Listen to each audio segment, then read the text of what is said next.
Well, one of the legendaries in the transfer business as far as players crossing from one club to another concerned, known as Gianluca Di Marzio, coming in from Italy. Before the likes of Fabrizio came in through, David Austin, and so on and so forth, this was the man that used to work for Sky Sports, and I believe he works for Sky Sports still, Sky Sports Italy, and he has loads of links to the players coming in through from one club to another. And obviously today, he has decided to talk about Mudryk, and he has told us that Arsenal is in the pole position to sign Mudryk. Welcome to Rokani Media Football. How are you guys, and where are you watching us from? The second story is going to be all about Reiss coming out and hinting about his future at Arsenal. And don't forget to go on and subscribe to this channel so as not to miss out on stories that we do upload in here on a daily. And obviously we'll close it in with another story coming in from Fabrizio Romano as far as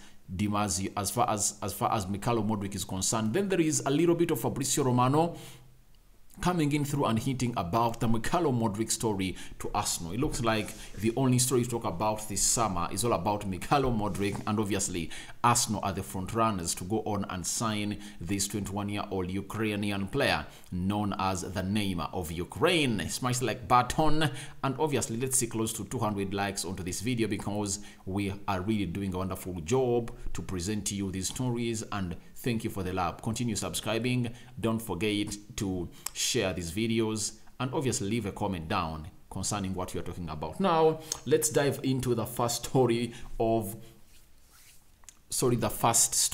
to discuss in this episode that has been named Mudryk, Cedric Soares, and Reiss. Those are the three people we are going to tackle in this episode. Now, we've been told by Di Marzio that Arsenal are trying to get Mudryk, and they know that he's a very talented player.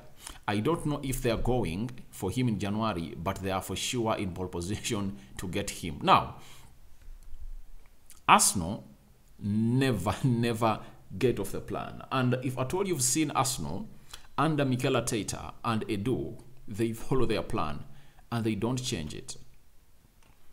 In January of 2022, they sold Aubameyang to Barcelona. They knew he was going.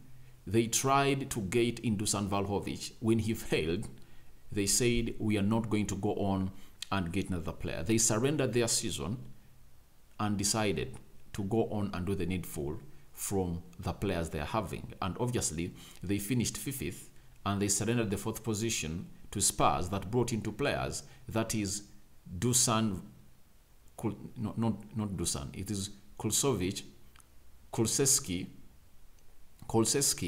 and Bentancur, and they obviously went in to propel Spurs into the 4th position, and they qualified for the Champions League. That shows you that Arsenal have their plan.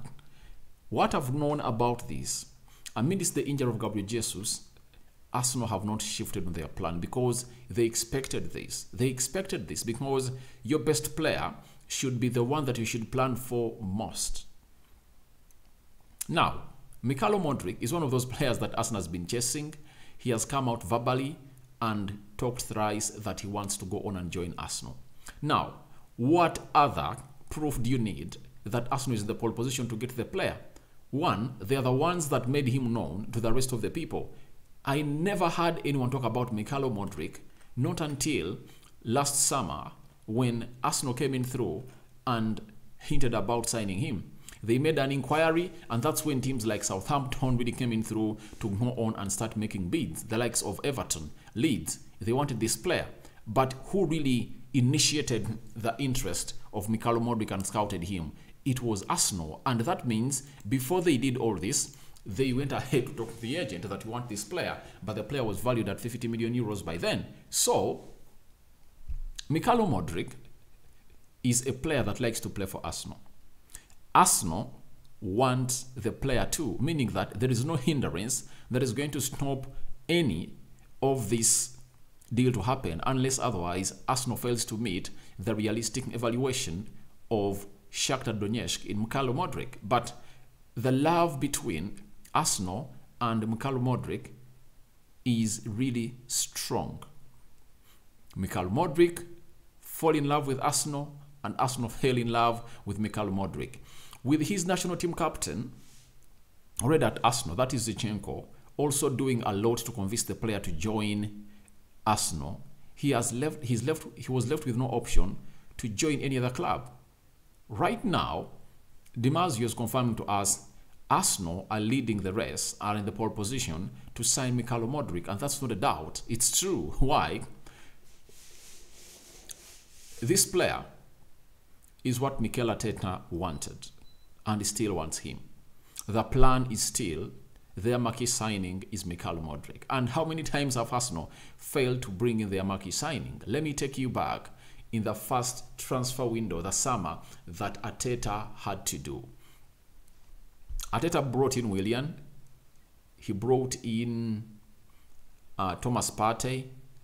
He brought in Gabriel Magalhaes. Which other player did he bring in? I think he first signed like 3 players. Then the next season, that is the summer, he went in for Ben White. He went in for Sambi Lokonga, Nuno Tavares. Which other one did they go for? And I think they went in for like 5 signings. Aaron Ramsdale and Takahiro Tomiyasu. Those were the 5 signings that Arsenal made. And all those, out of 10%, out of the 100%, all out of 10, they signed close to 90% of their first choice signings. That's it. It shows you how credible they are, and they can't miss out on this guy. They're in the pole position for a reason. They know what to do. They're a footballing club. They've changed the system at Arsenal ever since Edu came in through. Power and decisions concerning football have been given to Edu, and Edu is the man who is making these decisions with Mikel Arteta. They sit down, discuss on who is the player to come in through, and they make a proper plan to go in and get him. They got to know that we cannot go in and get in Mykhailo Mudryk because the transfer plan of Arsenal changed after El Nini and Thomas Partey got injured consecutively. It shifted from them going out to look for a wide forward in the names of Mykhailo Mudryk in the summer to looking in for CDM, whom they failed to get. Tielemans, move denied by Leicester. Danilo, also the money was there, but Palmeiras said, we are not going to go on and really give you the player. But Arsenal moved on and found themselves on top of the Premier League table, 5 points clear ahead of Man City. So the plan is still the same. Mykhailo Mudryk coming into Arsenal, and this story has been reported by Soccer News NL, obviously, and they are quoting Dimarzio, who has confirmed to them that Arsenal are they are very sure to sign Mykhailo Mudryk. Mikel Arteta, very sure of Mykhailo Mudryk signing to Arsenal. So it shows you that Arsenal are in the pole position to sign this player, and obviously they have some money that they never spent in the summer. That is close to 20-30 million pounds. They are going to pay in for Danilo if at all Palmeiras had accepted to sign the player. But obviously the player wanted to come and the deal never materialized, meaning that 30 million pounds, they have it, and they just need to add on more 20 or 30 to go on and spend it wisely on a player known as Mykhailo Mudryk, obviously to come in outside, which goes by names of Arsenal. After Dimarzio, Fabrizio Romano has really come out and had something to say about Mykhailo Mudryk, and this is what he had to say, that at the moment it's Arsenal pushing for Mykhailo Mudryk, but there is still no advanced negotiation on the fee. So the fee is really the problem for this deal, and we've known this because we've had different statements coming in from different people leading the team of Shakhtar Donetsk. The lead has come out and said 100 million euros, another one 80, but looks like less or close to 80 million euros is the price that this player is going to be sold at. His talent is really great, and Arsenal doing the best thing for themselves to get in a player that they believe they should go on and do. And this is where I come in through and credit Arsenal. You see, however much you get a problem, you can't get off the plan. You have to stick onto the working plan, like they did in January of this year. They wanted Vlahovic, he said no, and they said, we are not going to go in for a stopgap signing. Let's wait until the summer and we'll go in for another player available. And God willing, Gabriel Jesus wanted to leave and they got him. You've seen how much has gone ahead to work like a horse for Arsenal to put them where they are this season. And I believe they're not going to go on to be forced to make signings that they're not supposed to be making. They're going to stick to the plan. They will trust Edin Ketia. They get in players to go on and put those goals in.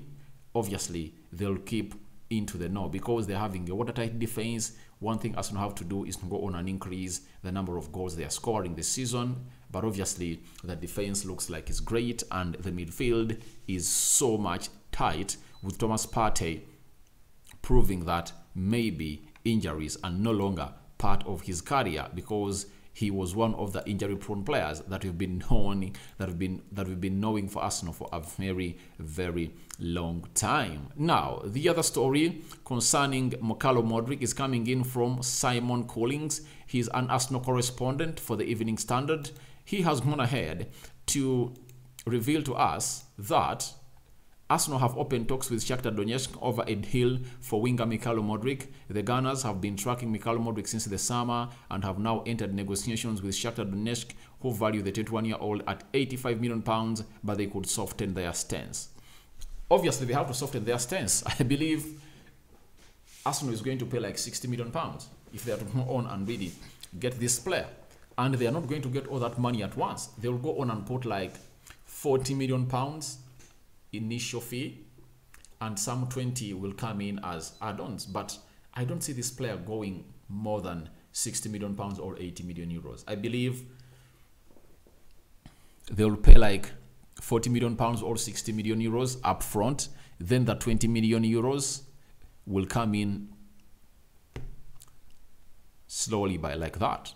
That's what I really believe. So let's wait and see what's going to happen for this deal. But negotiations are going on. Remember, even the CEO of Shakhtar Donetsk has been in London to discuss a deal of Mudryk crossing from Shakhtar to Arsenal, and he has flown back to Ukraine to talk to his bosses to tell them what fee Arsenal have ready to offer, and they're going to negotiate on that. But I think by tomorrow we'll be knowing how much Arsenal is willing to offer to Shakhtar Donetsk for Mudryk's services. And I believe they want to get done with that deal before even the 1st of January, such that the moment the new year opens, they just submit in the papers and Mudryk reports on duty as soon as possible, because he has lots of games to play, as Arsenal will be really tussling teams like Newcastle, Manchester United, there is it Liverpool? They're having some huge games in the January month and February, so they need to get in this guy immediately, and that's what Arsenal is really working on, to get into a position of signing Mudryk. Now, we've been told by Sky Sports Lethal Thomas about Cedric Soares, one of the defenders, right backs that has been playing at Arsenal. Injuries have been something that have really stopped his career a lot at Arsenal this season, and he is returned and he has played very many games for Arsenal, especially these two that they've played down in Dubai when they are into the Dubai Super Cup that they won in Dubai, after beating AC Milan by 2-1 and beating Lyon by 3-0. So, a story has been reported from Sky Sports that Fulham are interested in the Arsenal right back Cedric Soares and want to sign him in January transfer window, reports Sky Sports Larell. So this is Larell Thomas. He's a news editor at Sky Sports. Now, if you are Arsenal, would you go in and give in Cedric Soares? Obviously, yes. Selling him comes in with more money to go on and really get you players that you want. If you can get like 6, 7, 8 million euros or pounds from Cedric Soares, that will be a bargain. And they can raise that amount of money, that is Fulham, to get in this player because they believe he can come up and really do the needful. At Arsenal, I think he's one of those players that Mikel Arteta never signed, and he has gone ahead to agree with them. But obviously, he cannot really reach the levels of where Mikel Arteta wants him to be. Tomiyasu coming in through, and Ben White, that has really thrown him so far from the picking order of the starting 11 of Arsenal, meaning he needs to go on and find his way else to play for this Arsenal side. Mikel Arteta doesn't want him, according to me. And I believe in the next window, you'll find Arsenal going in for another central defender to see to it that they confirm officially that Ben White and Tomiyasu are the right backs of Arsenal, such that that other central defender comes in through and does the needful. And if you've seen the previous story we've done of Evan Indika already coming into Arsenal, and they are going to go on and complete this deal in January. A pre-contract is going to be signed in January for Ndika to come in and join the club known as Arsenal. So Cedric Soares on his way out of Arsenal, I believe it's not going to be a very blowing mistake or very blowing leaving Arsenal, because I believe time is over for him at Arsenal. And at the age of 30, you need to go to Fulham, where you're going to get enough playing time, obviously, because that's where you belong. Now, Arsenal is a team that is looking for players that are in between the age of 20 and 25. Ndika himself is 20 to 23, who is going to come in through. So I believe he is not fitting the right profile of Arsenal. And the only players that are really old at Arsenal and aged that are really playing are really perfect, and they are really at their best. Xhaka, who is 30, and Thomas Partey, approaching 30 years of age. Those two are really great, and they've gone ahead to go on and expose this on different levels, and their presence has not denied Arsenal to lead the Premier League, because they're 5 points ahead of Man City.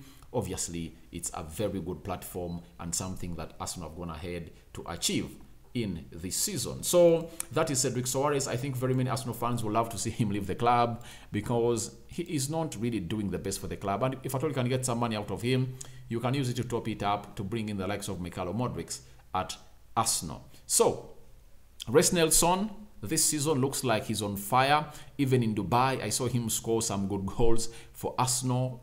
Obviously, he's a player that has not been utilized a lot by the manager. Trust was lost. But obviously, after that brace against Nottingham with an assist in one game, after Bukayo Saka walked off the field of play injured, he has found himself into the team of Arsenal and back into the mind of Mikel Arteta. Obviously, he's thinking about him after what he orchestrated in those games. Even in the games of the UEFA Europa League, he played very well. Even that game that Arsenal got knocked out of the Carabao Cup against Brighton, the first goal that Nketiah scored, it was a very good innovation play by Reiss Nelson that found Eddie Nketiah, and Eddie Nketiah buried that ball in the back of the net. But he has really come out and said lots of things concerning his future at Arsenal, and who are we not to come in and really letting you know what he has come out and talked. Football London has come out and told us that Reiss Nelson on increased minutes, he said, yeah, it's amazing. I've said a few times, I've been here since I was 8 and now I'm 23 now, so I've been here a long time. Arsenal through and through, so to be playing even in games just like this friendly, I'm delighted. All these friendlies played a lot of minutes, and is delighted to be an Arsenal player. Another Hell End Academy graduate who was loaned to Feyenoord and played in the final of the Conference Cup when they were beaten by Mourinho's AS Roma by 1-0. But Reiss Nelson is one of those players that really played very many games for Feyenoord, and he's really promising. But with the competition at Arsenal, I don't believe that Mikel Arteta is going to go on and give him more minutes. I believe a loan might be orchestrated for this player if Mikhailo Mudryk comes in through, because that's exactly where this guy plays. And the reason that's why he's getting a chance to be played, obviously, Emile Smith-Rowe has been out, and the return of Emile Smith-Rowe throws him way down in the pecking order to start in the wide attacking areas of the Arsenal midfield, meaning that he is going to be loaned. And if I'm part of Arsenal, I think there are some Premier League teams that can really go on and really give this guy some time. The likes of Southampton, Everton, you get Nottingham Forest. There are really many that have really seen this guy, and he deserves to be starting, because at that age, all what you need is playing the game of football and scoring those goals. With his execution in that game of Nottingham, sitting down players, he showed us glimpses and cameos of what he can do on the field of play, and that enough markets him loud to the teams that are really looking for him to sign a contract with him on loan from Arsenal, because he has gone ahead to orchestrate the best of himself and thrown himself in the spotlight to be monitored by different teams. Lastly, he said, of course, injuries are just a minor setback, but of course, I just look towards the future, and hopefully I can play many more years at the club. So for him, he's looking to play more years at the club, but if at all Nelson, the best thing for him is to go on and really get a loan, either in the Championship or in the Premier League, such that he goes all out and improves his game to the levels we expect him to be at. And obviously, he might send a statement to Arsenal that, please, I'm really the player that should be here. Or he can do what Joe Willock did. Joe Willock got a loan to Newcastle, went in, scored very many goals, saved them from relegation, and when Eddie Howe came in through, he has been using him to do the needful. And obviously, he is one of those players that even hit Chelsea in the last game I think they played, because they hit Chelsea by 1-0, and it was a very good colour coming in from Willock, and Willock was sold to Newcastle at some good amount of money that Arsenal really got from him. I believe Edu knows the perfect thing to do for this lad. He's not in the plan of Edu and Mikel Arteta, though he shocked them at that game against Nottingham, but I think they're not yet convinced to keeping this player. That's why they're going in for Mudryk, because if they were believing this player, they wouldn't have gone in for a player who plays in this position, that is Mudryk. And the return of Emily Smith-Rowe, meaning that Mikhailo coming in through, Martinelli available, Emily Smith-Rowe there, that is an overload. He will be thrown into the fourth fiddle. Obviously, he needs to be loaned out, play very well, and Arsenal will have to go on and do the needful and sell this player to get some money in. I believe him being English, I think they can gather like £30 million from him. That's it. So guys, thank you very much for watching in through. Tell me what you think about Arsenal in pole position to sign Mudryk. Mikel Arteta sure of Mudryk signing this January. What are your thoughts about it? Then tell us what you think about Cedric Soares leaving Arsenal for Fulham. Fulham interested. Would you really let the player go? Let me know about that in the comment section below. And do you think Reiss Nelson has a better future at Arsenal? Yes or no? Do you think they should loan him to perform well and they do the Willock way, to go on and really perform very well on loan and then sell him and get some money out of him? Your thoughts are welcome in the comment section below. Thank you guys for watching in through. Rokani David is my name. I hand you over to the Almighty Lord, and may him protect you abundantly throughout the night. I'm out for now. See you later. And don't forget to subscribe. Obviously, say a prayer before you go to bed.